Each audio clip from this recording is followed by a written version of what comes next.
Clive, my boy! Rutherford informs me that we owe you our thanks. Hadn't intended for you to get involved, but such are the times we live in, huh? I would have done the same for anyone else. You're far too modest, Clive. You'd make a terrible nobleman. But tell me, is the realm truly in as dire a state as Rutherford suggests? From what little I saw, you were right to be worried. I suppose I should have expected the worst. But I was rather hoping the great and good of the realm might have things a little more under control. Alas, it seems that firm leadership is in short supply these days, and without it, the people are bound to lose their way. We must move quickly. But where do we start? True, the challenges that face us are many. But in my estimation, there are two key areas to be addressed before any other. The realm's armies and her larders. As you've seen firsthand, it's every man and woman for themselves out there. Certain cities have banded together to try and maintain some semblance of order, yes? But such cases are few and far between. And yet, the only remedy for the chaos that faces us is unity. A unity that transcends even the borders laid down by our ancestors. In short, if Storm does not stand together, she will fall apart. But how would one even begin to unite the realm? The armies, my boy. As I told you already, we begin by restoring order among the ranks of those sworn to maintain it. Sadly, I doubt I could convince even the lowliest gaggle of privates to dig a latrine together. But I do know someone the High Commanders have been known to listen to on occasion.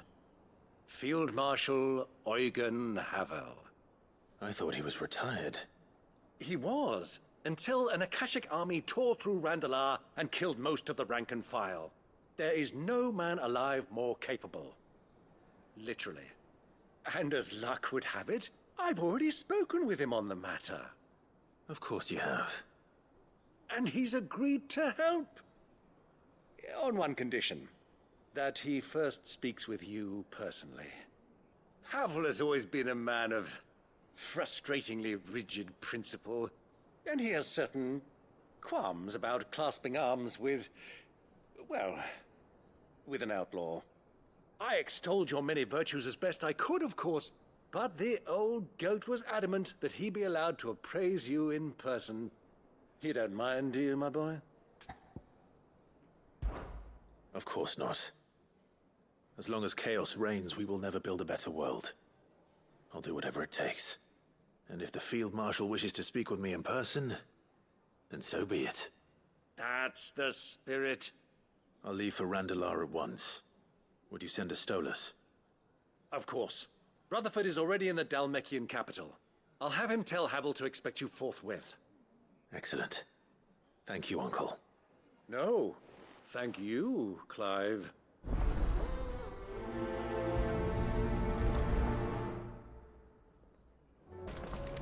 That can't be Rutherford, can it?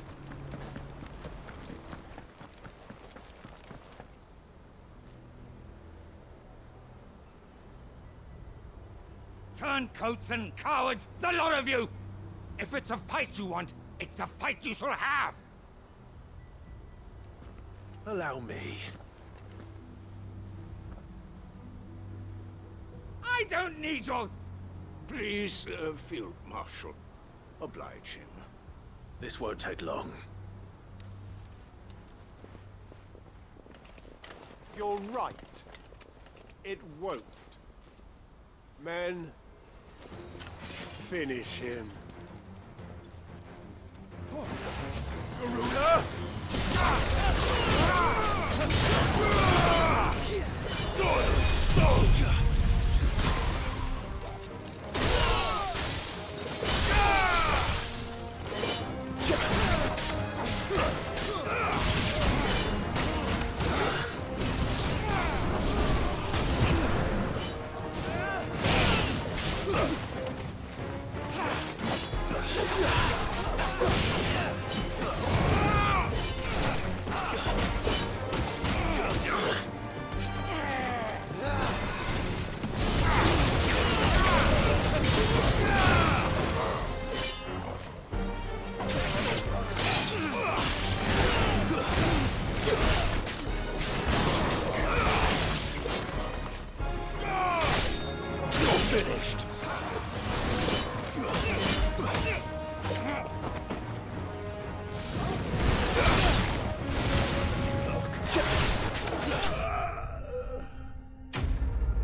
little longer than I'd have liked.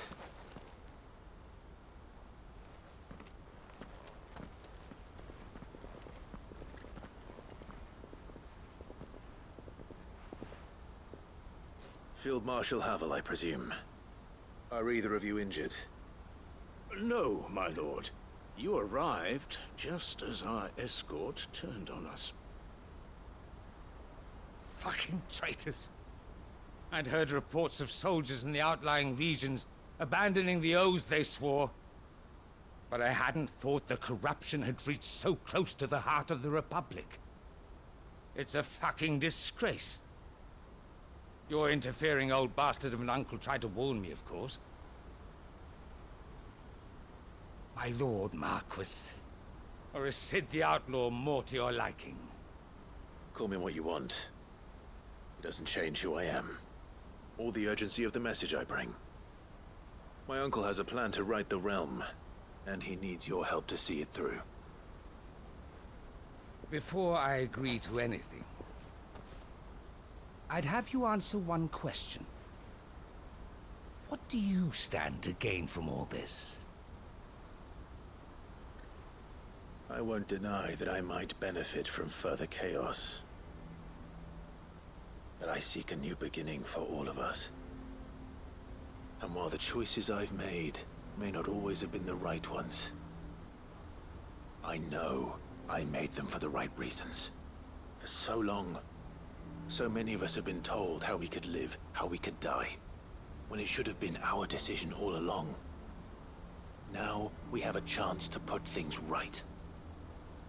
But in order to take it, we must stand together. Even if it be beside those with whom we don't see eye to eye.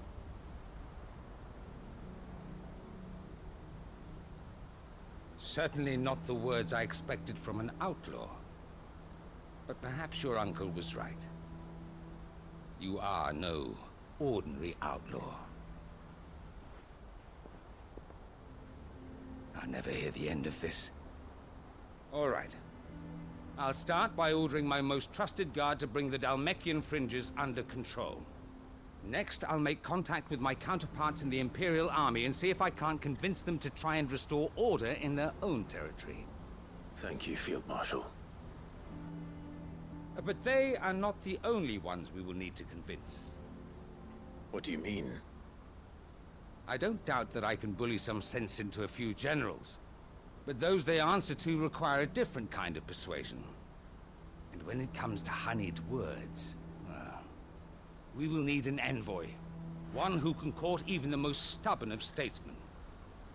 You, perhaps. I'm flattered. But I'm no diplomat either. And I have other problems to attend to. What we need is a skilled arbitrator. And I may know just the person. Is that so? And would he happen to be an outlaw too? Of a different kind, perhaps. Well, beggars can't be choosers. I suppose we'll all have to find a little of the outlaw in ourselves if we're to make it through this. Very well. Send your man to me right away. I shall.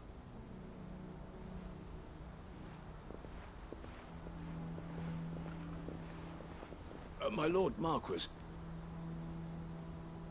Your lord uncle bade me escort the field marshal to his manor in Port Isolde. And I will see that my associate joins you there. Very good, my lord.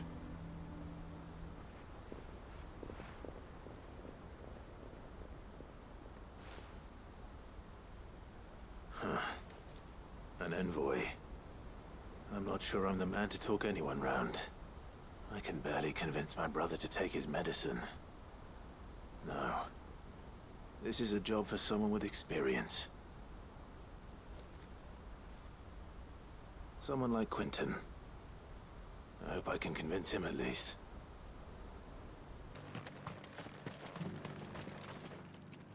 Quinton.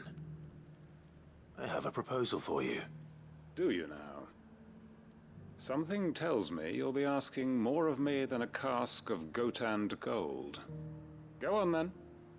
Propose.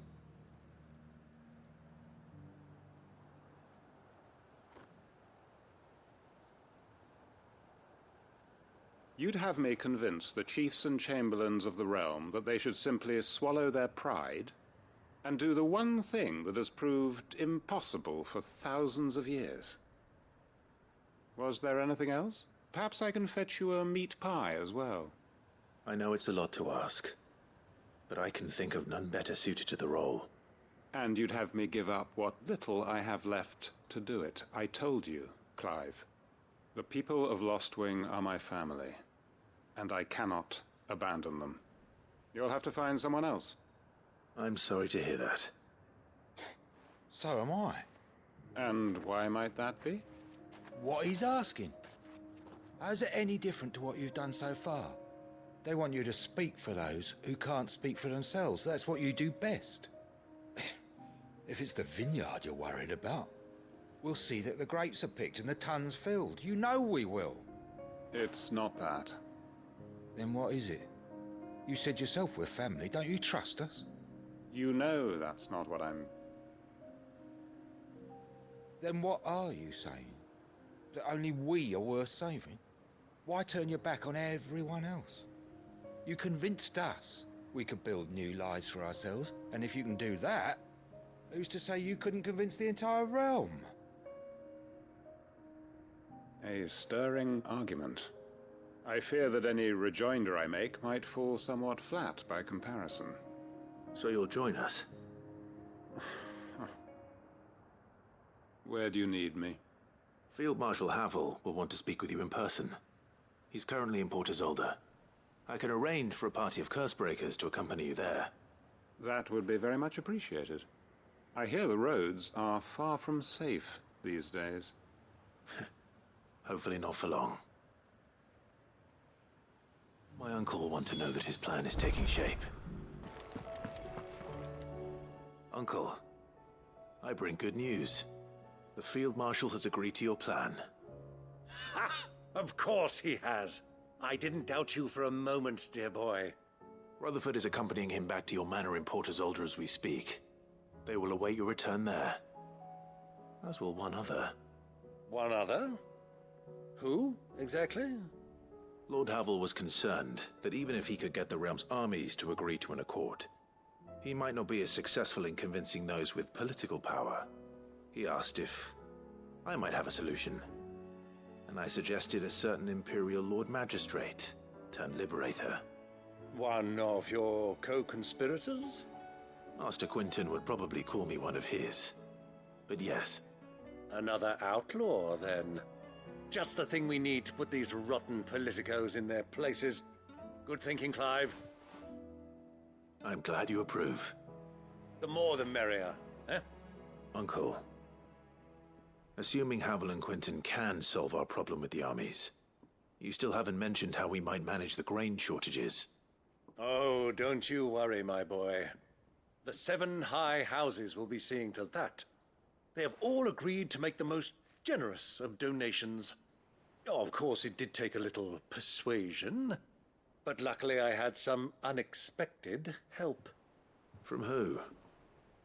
Why, you, my boy. Rumor has it that you rescued the Lady Ariane's head steward Rockford from a horde of bloodthirsty bandits. It was more of a handful. Well, the old battle axe was so pleased. She had a shipload of talents delivered to my private docks by the next new moon. And when the other houses saw the parsimonious old crone's purse strings finally loosen, they as good as tripped over themselves in the rush to follow suit. I'm happy to hear it. Now, I must be getting back to the manor. Join us there at your earliest convenience, would you? Of course, Uncle.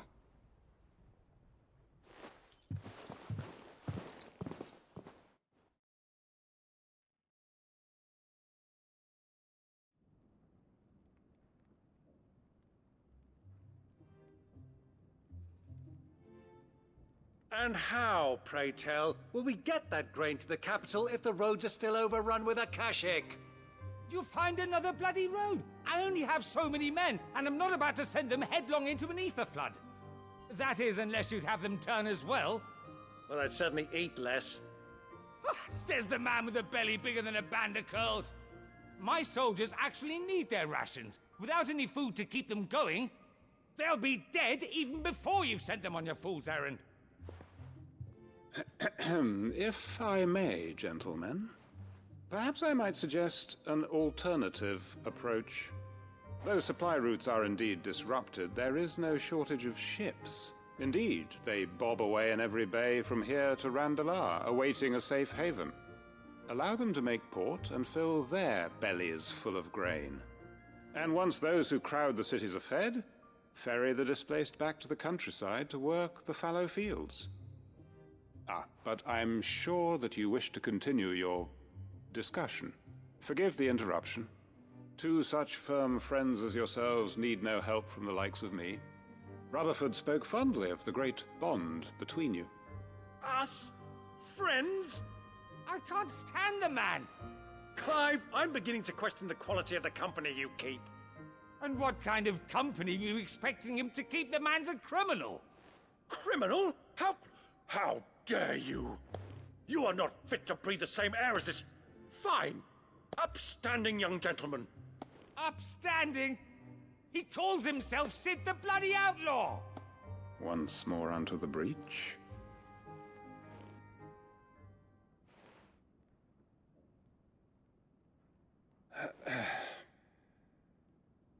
Shall we begin again? What we seek here is not to create a new nation, nor to claim the thrones of those that already exist. We wish simply to bring stability to the realm that mankind might weather the current storm.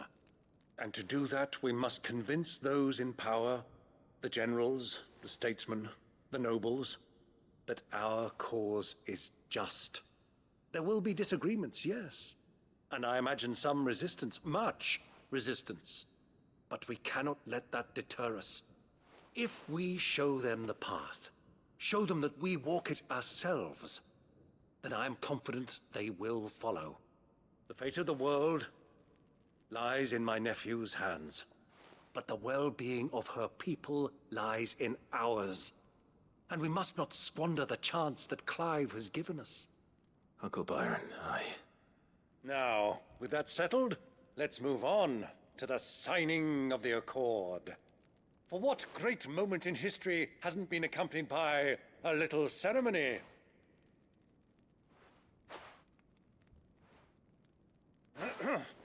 Citizens of Valisthea, I present to you the Triunity.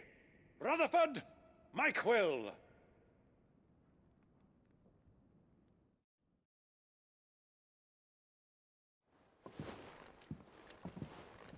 Well, my boy, the stage is set. that it is. This is the role you were born for. Now I ask only that you trust in the talents of your supporting cast. We shall play our parts to the best of our abilities, that you might have the opportunity to shine. The realm needs its Sir Crandall. And there is no better Crandall than you, Clive. I want you to keep this signed accord as proof of our faith in you. I will. Thank you, Uncle.